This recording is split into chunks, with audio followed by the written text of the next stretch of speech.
During my 50th birthday party, my three sons surprised me with a special presentation, a compilation of every major failure in my life, all narrated by my ex-wife. She said I failed as a husband, failed as a father, and failed as a man.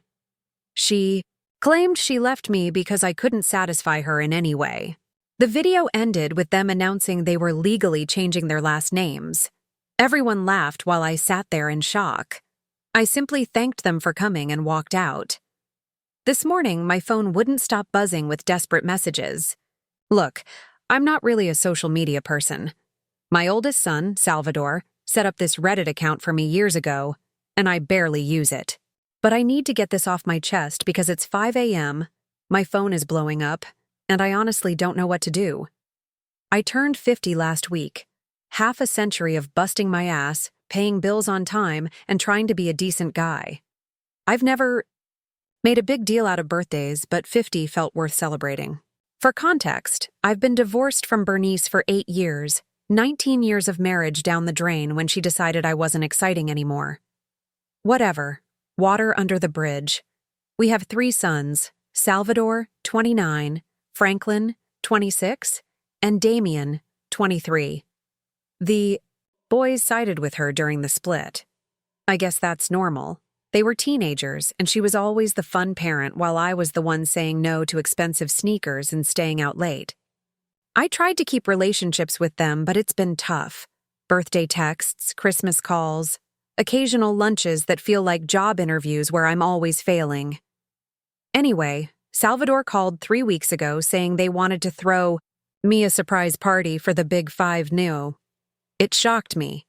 I thought maybe turning 50 made them realize I'm not going to be around forever. Maybe this was our chance to finally fix things. Stupid me got my hopes up. I even bought a new shirt. Pathetic, right? The party was at a local brewery tap room managed by Franklin's friend. About 30 people showed up.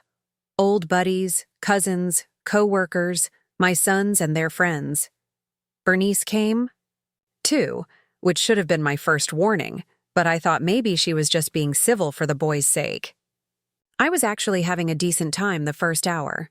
Good food, a couple beers, people seemed genuinely happy to see me. I kept thinking how nice it was to be wrong about my sons, that they really did care. Here's the thing about betrayal. It's not like a punch to the gut. It's more like realizing you've been standing on quicksand for years.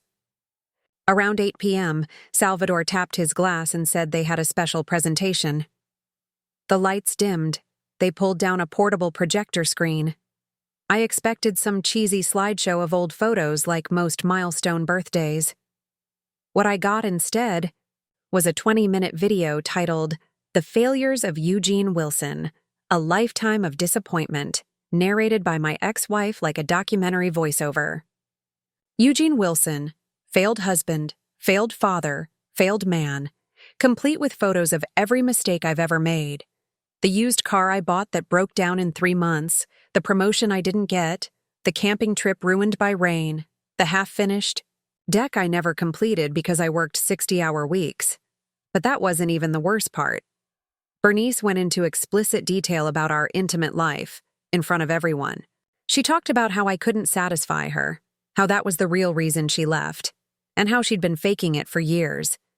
People were laughing, actually laughing, at my birthday party about my performance issues. It ended with a scripted speech from my 3 sons, saying they were filing paperwork to change their last names to Bernice's maiden name, Garza.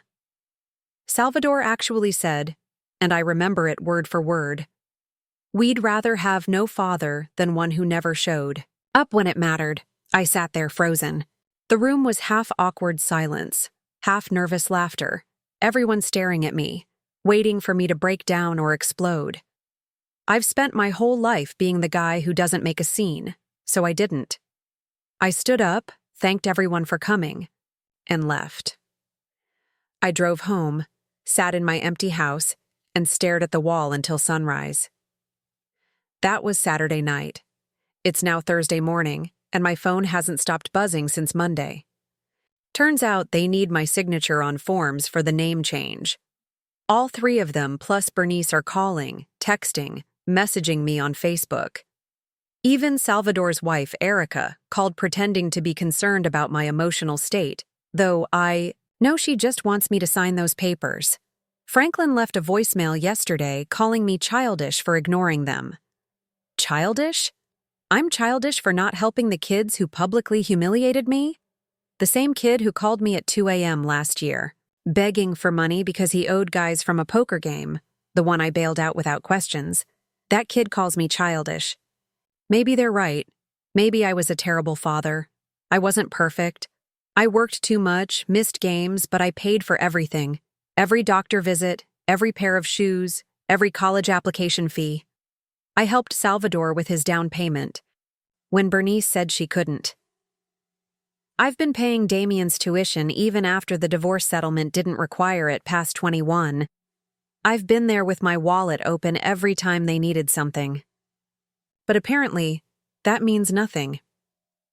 Reddit, I don't know what I'm asking for here. I just needed to tell someone. I'm not just hurt, I'm angry.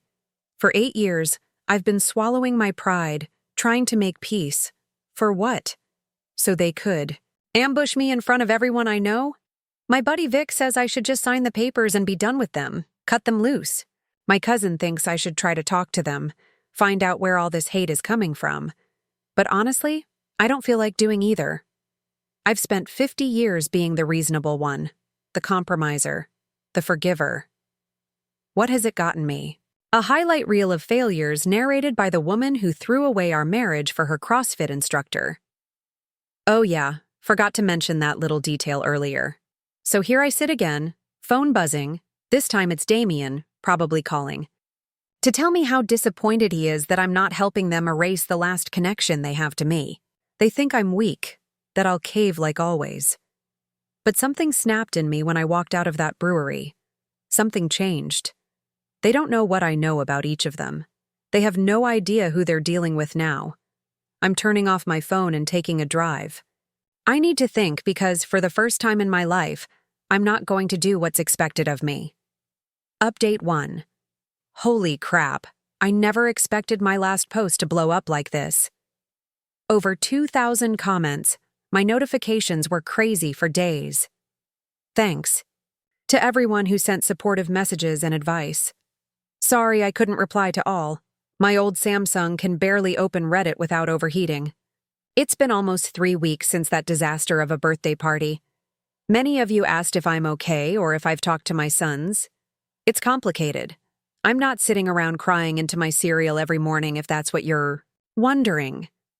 I spent the first week after the party completely offline, phone off, personal days from work, just sitting in my house trying to clear my head before making any moves.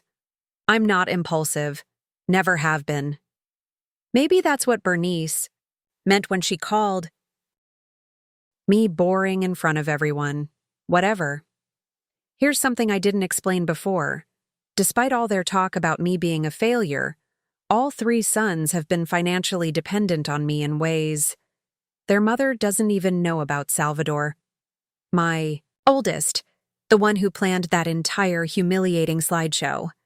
For the last 3 years, I've quietly been covering half his mortgage payments, sending money to his account every month because he and his wife, Erica, bought way more house than they could afford in that fancy neighborhood. Salvador told Bernice I just helped with the down payment. But no, I've been paying $200 each month so they could keep their granite countertops and 3-car garage. Franklin's got a gambling problem, mostly online poker, but now he's into sports betting apps too. His fiancée, Malia, has no clue I've bailed him out 4 times in the past 2 years when he got in too deep. The last time was around $8,000. Not small change for a guy like me who's been brown bagging lunch for 30 years. And then there's Damien, my youngest. His college tuition doesn't pay itself. Bernice promised to handle it in the divorce. But when it came time, she suddenly had cash flow problems. So guess who's been quietly paying for his classes? And the rent on his apartment since he couldn't juggle school and full-time work. After sitting with all this for a week, I finally started answering their calls. I played exactly how they expected. The defeated dad voice, all shaky, saying I just want to understand where I went wrong and that I still love them no matter what. Basically, I gave them the pathetic response they were after. They ate it up. I suggested a family dinner to talk things through and find closure. They agreed so fast it was almost funny. Salvador picked this overpriced Italian place near his house, probably assuming I'd pick up the check like always. The dinner was something else.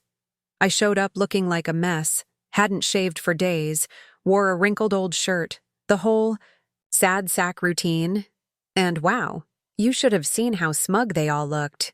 Bernice kept giving me fake sympathy looks, while the boys took turns explaining why they had to do what they did at the party, that it was for my own good, so I could finally face reality. Franklin even had the nerve to say he was proud of me for finally taking responsibility by agreeing to sign their name change paperwork, like he was the parent and I was the kid. The whole time, I just nodded, stared at my plate, wiped my eyes like I was holding back tears. Inside, though, I was making mental notes of everything they said, every cruel comment, every condescending glance, every time Bernice laughed too loudly at their jokes at my expense. Not one of them asked how I was actually feeling. Not one showed any real remorse. They were just there to get my signature and twist the knife deeper. So I gave them what they wanted, signed the papers right there at the table. Told them I understood why they didn't want my name anymore and that I was sorry for being such a disappointment. The second I got home, I logged into my banking app and set everything in motion. First, I canceled all automatic transfers to Salvador's account. Then I emailed my bank to stop payment on the check I'd written for Damien's tuition this semester. Finally, I blocked Franklin's number, so when his next gambling crisis hits, he's on his own. Then I did something I probably should have done years ago.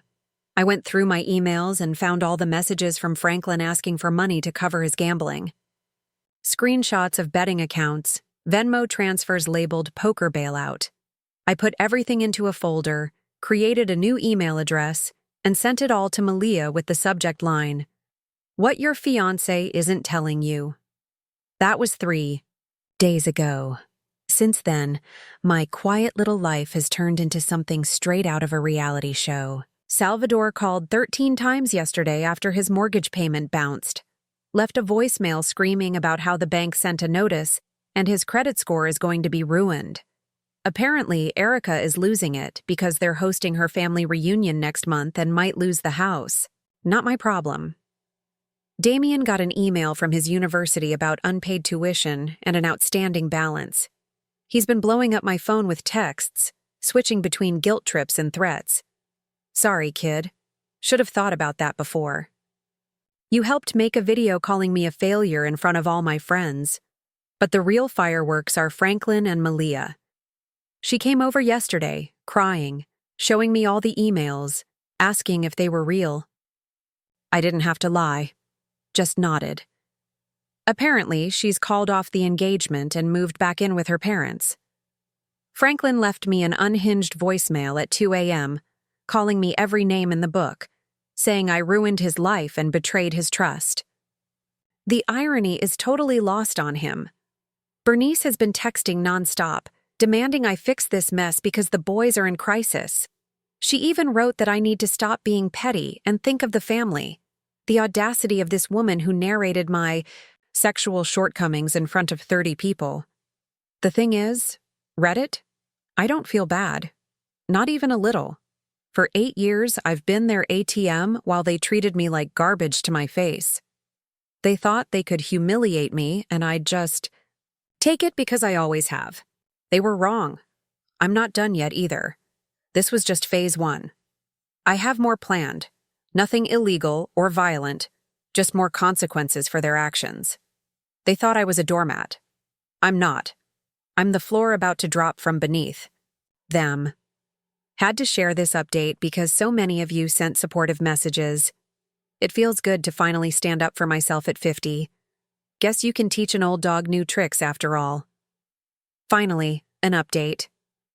Hey Reddit, it's been about a month since my last post, and wow, The support from you all has been unreal.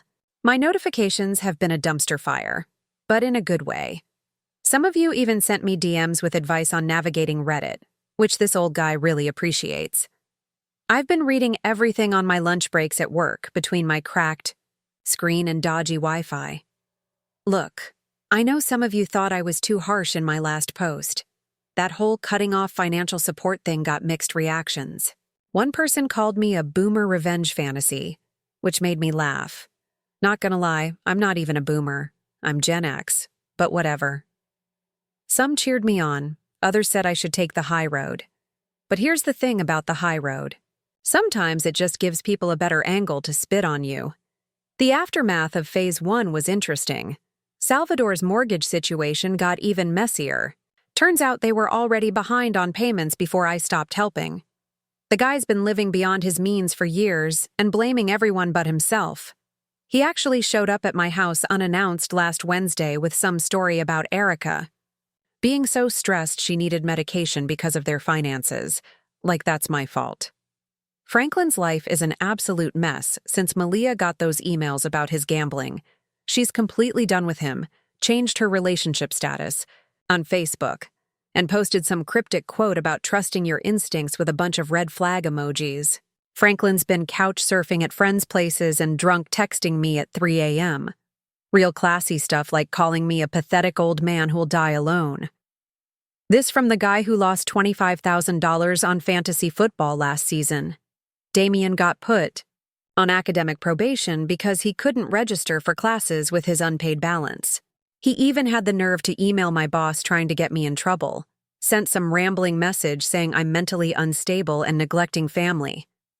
Thankfully, my boss has known me 15 years and just forwarded it to me with "interesting" as the only comment. Bernice has been running a full PR campaign with family and mutual friends, telling everyone I'm having a late-life crisis and they're worried about my mental health. Classic Bernice move. When she can't control you, she tries to control how others see you, the constant barrage of calls, texts, and social media messages was getting old, so I decided it was time for Phase 2. The family meeting. Last Sunday, I sent them all the same message saying I wanted to make things right and find a solution that worked for everyone. I asked them to come to my house the next Saturday at noon and told them to come hungry because I'd order food. The speed at which they all agreed was telling. Yesterday was Saturday. I spent the morning cleaning, not because I cared what they thought of my place, but because it helped clear my mind. I put fresh sheets on the guest bed, even though no one was staying over. Old habits die hard, I guess. I ordered way too much food from that Chinese place near the highway.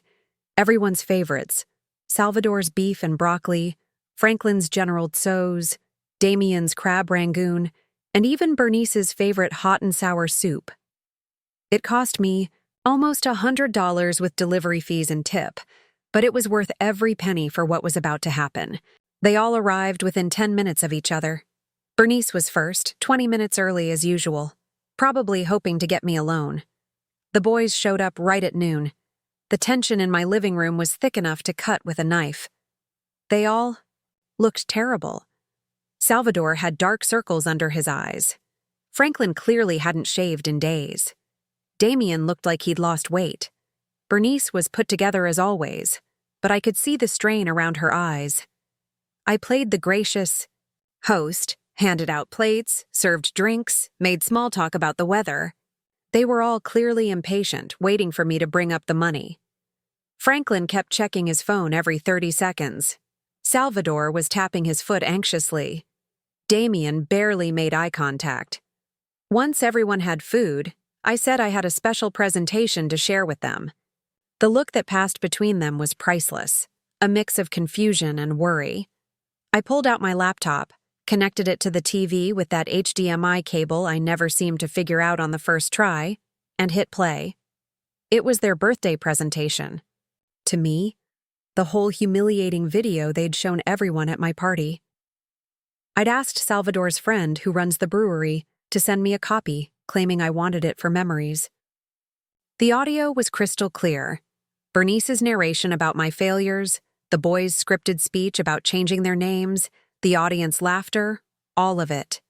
I didn't say a word, just let it play for all 16 minutes and 22 seconds, watching their faces the whole time. When it ended, I turned on the lights and pulled out 4 manila folders I'd prepared, handing one to each of them with their names on the tabs. Old school, I know, but there's something about physical paper that hits differently than a bunch of emails. Salvador opened his first. Inside was a complete record of every mortgage payment I'd made for him over the past 3 years, $43,200 total, along with a formal letter stating I wouldn't seek repayment but would never provide financial assistance again. Franklin's folder had printouts of all his gambling transactions I'd covered, screenshots of his DraftKings account, online poker losses, desperate texts asking for bailouts. It also included confirmation that I'd enrolled him in a free online gambling addiction program. He just had to show up. It was his choice. Damien's folder had copies of his tuition payments for the last 2 years, plus a letter explaining I'd paid off his remaining balance this semester. My last financial contribution to his education. I might be angry, but I wasn't going to ruin his entire future. Bernice's folder was the kicker. Photos of her with her CrossFit instructor from before our divorce, time-stamped, including ones I never used in court because I didn't want to drag the kids through a nastier divorce than necessary. The ones that proved she was the one who broke our vows first, not me. While they flipped through their personalized evidence packages, I calmly explained that I'd also sold the house I inherited from my parents, the one they'd all assumed they'd get someday. I'd signed the papers last week and got a decent price in this market. Then I pulled out one last document, my official name change paperwork. Yep. If they didn't want my last name anymore, I decided I didn't either. I changed it to my mother's maiden name, effective immediately. The silence in the room was something else. Salvador started trying to explain the video was just a joke that went too far. Franklin said they were trying to motivate me to do better. Damien actually started crying, which nearly broke me, nearly. Bernice tried a different approach, talking about how we could work through this as a family and how everyone makes mistakes. She actually reached for my hand across the table. I moved it away. I told them they were welcome to stay and finish their food, but our business was concluded. Then I got up, grabbed my jacket, and told them to lock the door when they left. As I was walking out, Salvador asked where I was going. I told him I had a lunch date, which was true.